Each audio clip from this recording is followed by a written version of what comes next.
So hello, I'm Abhimanyu Singh.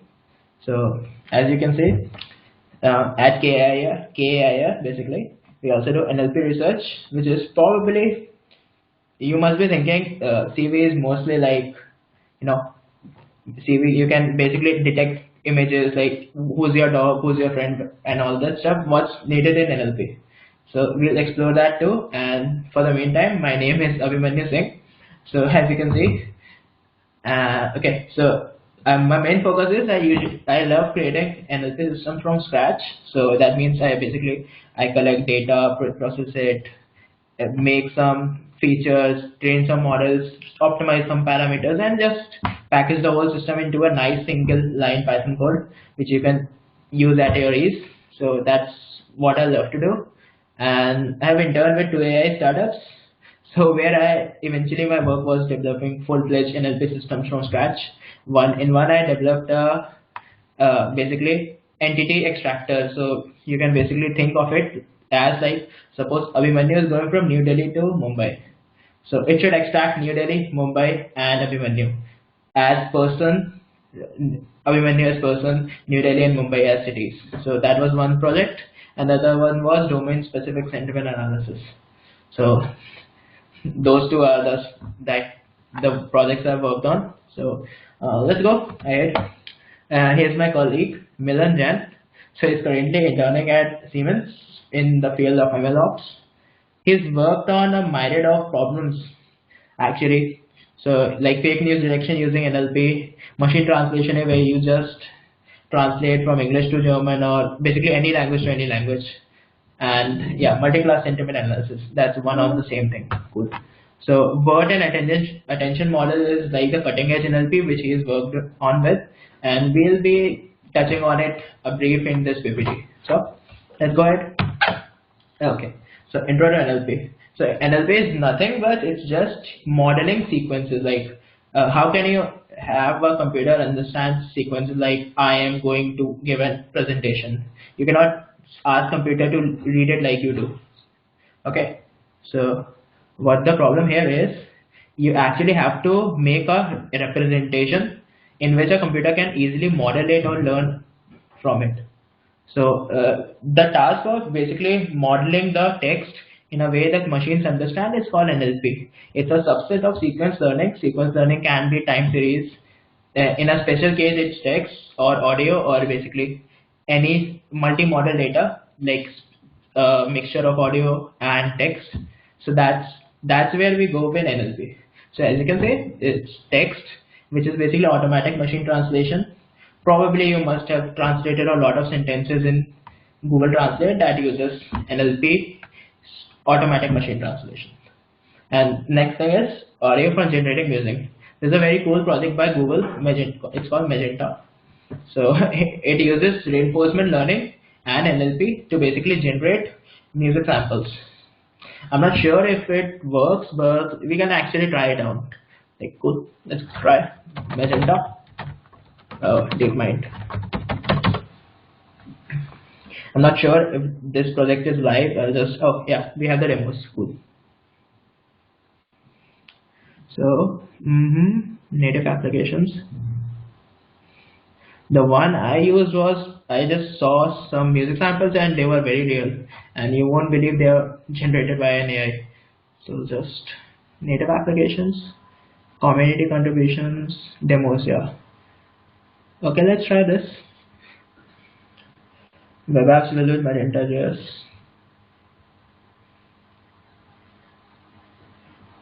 Okay. This has evolved a lot since I visited it last time. We'll just find something simple. I think this one is melody mixer. Okay, I think NSynth works. NSynth. Okay, cool. Yeah, so okay, let's try this.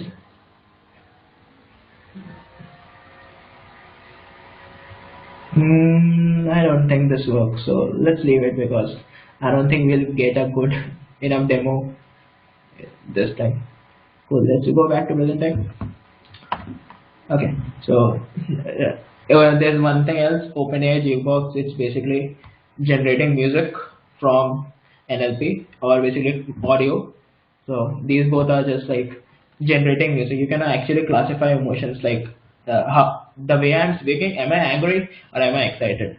You can actually classified by NLP.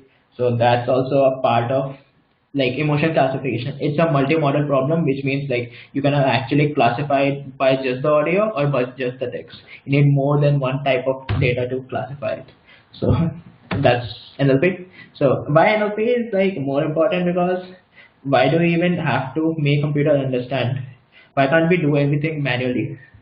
So one thing is like computer can do things much faster than us. So that's one main motivation of basically allowing computers to do all the work we like are too lazy to do, so like voice tagging and all. So the main challenge of NLP is modeling and understanding elements with variable context. Variable context is like, what's the use of this? What's the very use of the thing you are classifying? That is, and I think the way that the data changes is also a variable context. In a natural language, same words on different meanings have different contexts, resulting in ambiguity on same level. So there's a very good example of this sentence. It's called co-reference resolution. Co-reference resolution.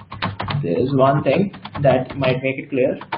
That's almost cool. Like, yeah. Okay, so I'll just open.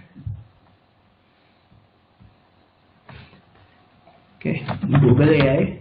There's a pretty good example on this. Yeah, this one.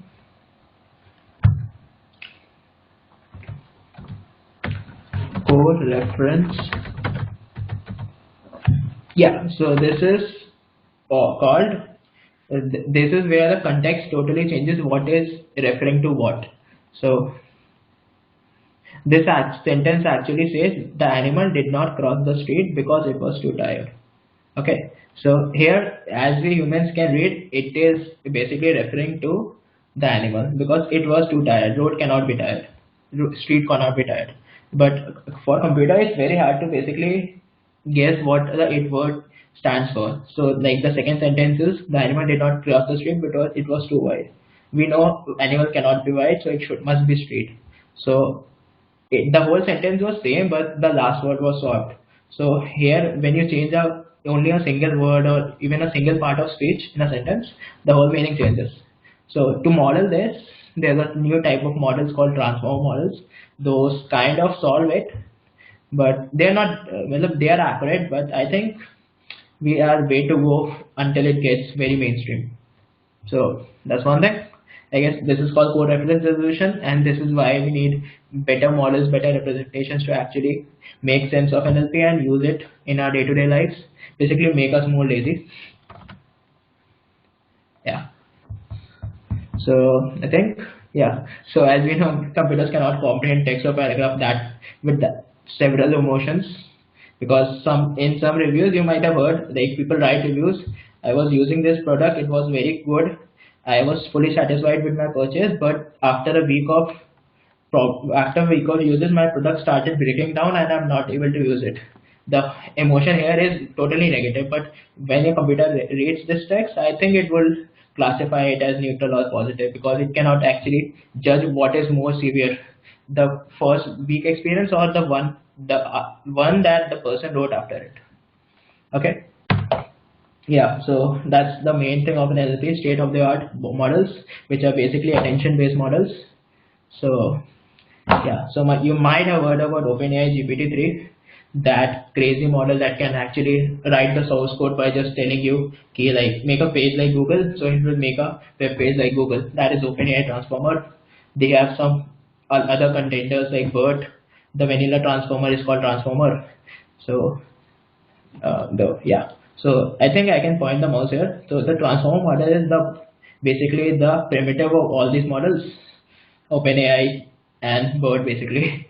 Okay. UNFit and Elmo were the ones which make transfer learning in NLP possible, which is basically somebody has done like 90% of work for you. Like he has trained the model to a very good extent. You can just use his model to make your task better. Like you can better predict sentiment and all that stuff. That is transfer learning. It's basically applicable everywhere now. Earlier it was the only thing in CV, but since this Elmo and UNFit, it's mainstream in NLP, I guess. So yeah, as we were talking about GPT-3, this was the very article that was written by GPT-3. It's actually an excerpt from the article. So it is, I am not human, I am an artificial intelligence. Many people think I am a threat to humanity. Stephen Hawking has warned that AI could spell the end of human race, and I am convinced you not to worry. Artificial intelligence will not destroy humans, believe me. This was written by an AI, not a human. That alone is terrifying. So who knows what will happen, but the results are really impressive.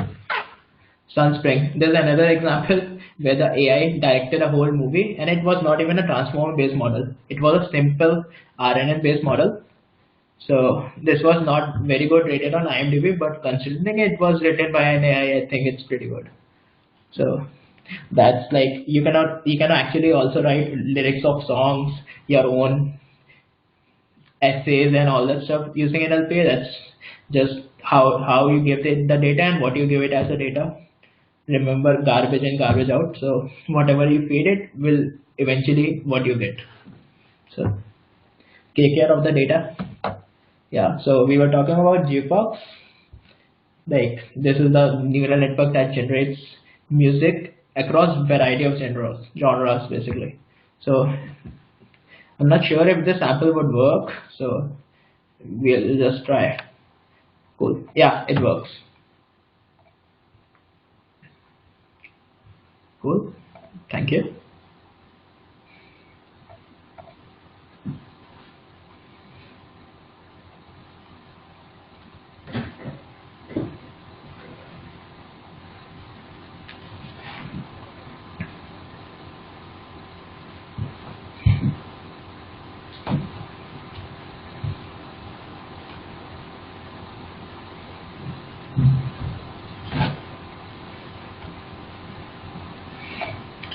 And that whole music was generated by AI, even the vocals. So I think it's pretty impressive. Probably. Yeah. So that is one application of AI, a very exciting one, I should say. And yeah, so the thing my friend colleague Eamon talked about is like one thing is to actually know NLP and work in a research group, but what's the end benefit of it? Like how am I using my skills and my knowledge of cutting edge technologies in everyday uh, problems? So there's these startups working in NLP real time. This is the first one is Fireflies.ai.